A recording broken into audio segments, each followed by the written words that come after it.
नमस्कार दोस्तों, आज हम ऐसे नरसंहार के बारे में जानेंगे जो पूरे बिहार को झकझोर दिया था। तो बात है बिहार के गया जिले के बाड़ा गांव की और चलाते 12 एक गांव एक रात एक नरसंहार। बिहार के गया जिले के एक छोटे से गांव बाड़ा में फरवरी की सर्द रातें आमतौर पर शांत होती थीं, लेकिन 12 फरवरी 1992 की रात वो रात नहीं थी। वो रात थी जब चांदनी चुप थी, हवाएं थमी हुई थीं और सन्नाटा एक खौफनाक तूफान की आहट लिए खड़ा था। इस रात ने बाड़ा गांव को इतिहास के सबसे भयानक अध्यायों में एक बना दिया।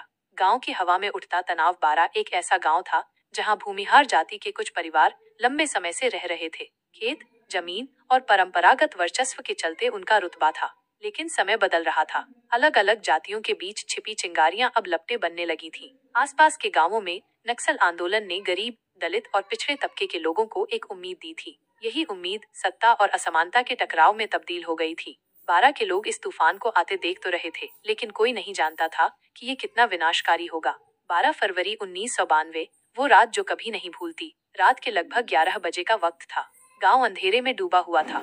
कुछ लोग अपने घरों में सो रहे थे, कुछ चौपाल पर हुक्के के धुएं में किस्से घोल रहे थे। तभी अजीब सी हलचल शुरू हुई। 100 से अधिक सशस्त्र लोग जो काले कपड़ों में थे और जिनकी आंखों में आग थी, गांव की सीमाओं से अंदर घुसे। ये माओवादी कम्युनिस्ट सेंटर MCC के उग्रवादी थे। उन्होंने गांव को चारों ओर से घेर लिया। कोई भाग न सके, इसका पूरा इंतजाम कर लिया गया था। वे सीधे भूमिहारों के घरों की ओर बढ़े। दरवाजे तोड़े गए, परिवारों को खींचा गया, लेकिन सिर्फ पुरुषों को, महिलाओं और बच्चों को एक किनारे कर दिया गया। 35 पुरुषों को पकड़कर गांव के बाहर एक सुनसान जगह ले जाया गया। वहां किसी ने भागने की कोशिश नहीं की, क्योंकि भागने का कोई रास्ता नहीं था। और फिर शुरू हुआ नरसंहार। हथियार चले नहीं, बल्कि धारदार हथियारों से गले रेते गए, सिर काटे गए, चीखें गूंजी, लेकिन रात ने उन्हें निगल लिया। बाड़ा का वो कोना लाशों का मैदान बन गया था। इस नरसंहार के पीछे की आग ये कोई एक रात की योजना नहीं थी। इसके पीछे बरसों का संघर्ष था, घुटन थी और बदले की भावना थी। भूमिहार समुदाय पर जमींदारी और शोषण के आरोप थे। MCC का मानना था कि पिछड़ों और दलितों पर अत्याचार के बदले कुछ करना जरूरी था। ये हमला प्रतिशोध था, एक संदेश था कि दबे कुचले अब चुप नहीं रहने वाले। सुबह हुई, लेकिन उजाला नहीं आया। अगली सुबह बाड़ा में सन्नाटा था। पुलिस आई, मीडिया आया, सरकार जागी, लेकिन जिनकी जान गई थी वो लौटकर नहीं आए। राज्य सरकार ने जांच बैठाई, SIT बनी, कोर्ट में केस चला। 2001 में 36 लोगों को दोषी ठहराया गया, लेकिन सालों बाद पटना हाई कोर्ट ने 26 को बरी कर दिया।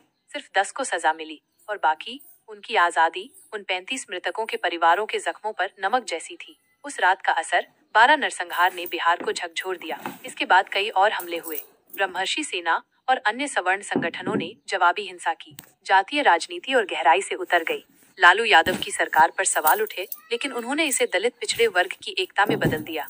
वही MCC जो इस हमले के लिए जिम्मेदार था, बाद में भाकपा माओवादी में शामिल हो गया और उनका नेटवर्क और फैल गया। अब भी बाकी है न्याय। बाड़ा की गलियां अब फिर से बस गई हैं। खेतों में हल चलते हैं, बच्चे खेलते हैं, लेकिन जब कोई बुजुर्ग उस रात की बात करता है तो सब कुछ फिर से ताजा हो जाता है। परिवार आज भी न्याय की बाट जोहते हैं। न्याय जो कागजों में तो दर्ज है, लेकिन दिलों में अभी अधूरा है।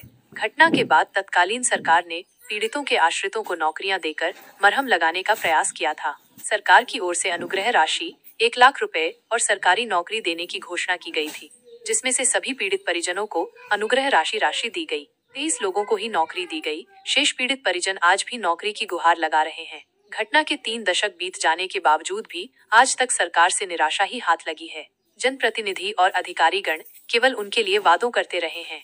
इस तरह से अपराध के ग्राफ में गया का सबसे बड़ी घटना में से एक है। घटना के 33 साल बीत जाने के बाद आज गया के व्यवहार न्यायालय में सत्र न्यायाधीश मनोज तिवारी की पीठ ने वीडियो कॉन्फ्रेंसिंग से मुख्य आरोपी रामचंद्र यादव उर्फ किरानी यादव को उम्र कैद की सजा के साथ 3,05,000 रुपए के आर्थिक दंड की सजा सुनाई है। इस घटना से पूरे देश में बिहार की छवि खराब हुई थी। वारदात के वक्त बिहार में लालू प्रसाद यादव की सत्ता थी। इन्हीं घटनाओं के चलते उस दौर का जंगल राज भी कहा जाता है। बाड़ा केवल एक गांव नहीं है, वो प्रतीक है एक टूटे हुए भरोसे का, एक समाज के अंदर छिपे आक्रोश का और उस राजनीति का जो जातियों के जख्मों पर रोटियां सेंकती रही। ये कहानी इतिहास की किताबों में सिर्फ एक पन्ना नहीं है, ये चेतावनी है कि जब तक इंसाफ अधूरा रहेगा, जब तक बराबरी का सपना अधूरा रहेगा, तब तक ऐसी रातें लौट सकती है। अगर ये नरसंहार आपको झकझोर दिया हो तो वीडियो को शेयर करें ताकि अधिक से अधिक लोगों को जानकारी मिले और अपने मन की बातों को कमेंट बॉक्स में भर दो। यहाँ तक वीडियो देखने के लिए आपका बहुत बहुत धन्यवाद। अगर वीडियो अच्छी लगी तो चैनल को जरूर सब्सक्राइब करें। धन्यवाद। आपका दिन